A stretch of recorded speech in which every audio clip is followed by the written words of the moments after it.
Olá pessoal, tudo bem com vocês? Seja muito bem-vindo, bem-vinda a este canal Pedagogia Multidimensional, e neste vídeo eu trago a teoria educacional de Maria Montessori. Este é o segundo vídeo da nossa série Grandes Pensadores, e aqui vamos conhecer um pouquinho das contribuições dessa pensadora para o campo da educação.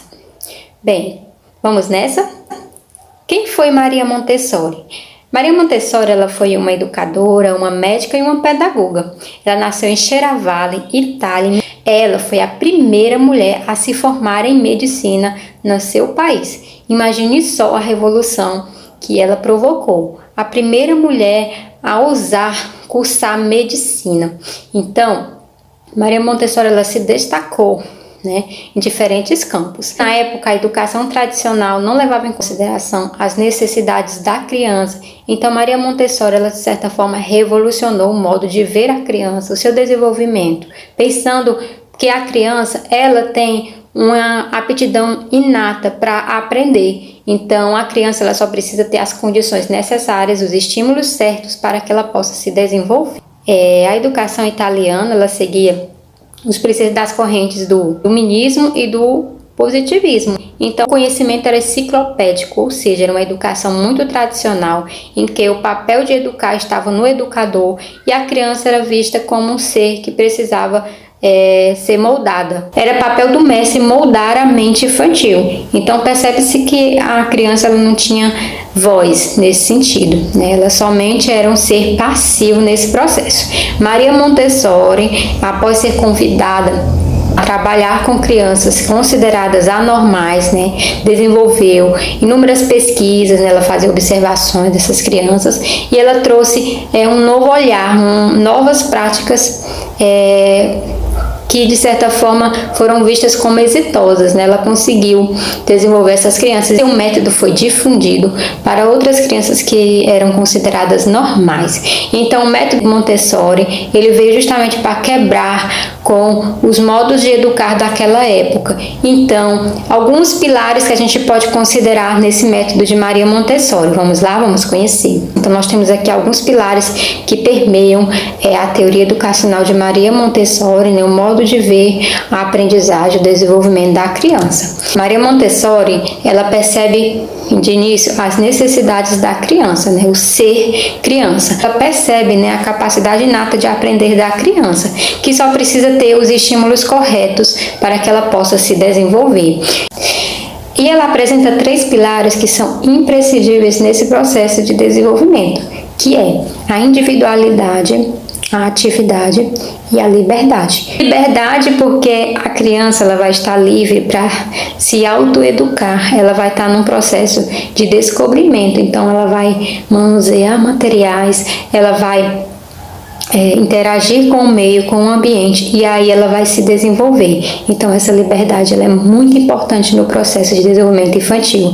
É tanto que o papel do educador não é transmitir conhecimentos, mas é estar ali à disposição, criar o ambiente necessário para que a criança possa se autoeducar. Então, a liberdade é um princípio muito importante na teoria educacional de Maria Montessori, já que as crianças elas trazem essa capacidade inata de aprender.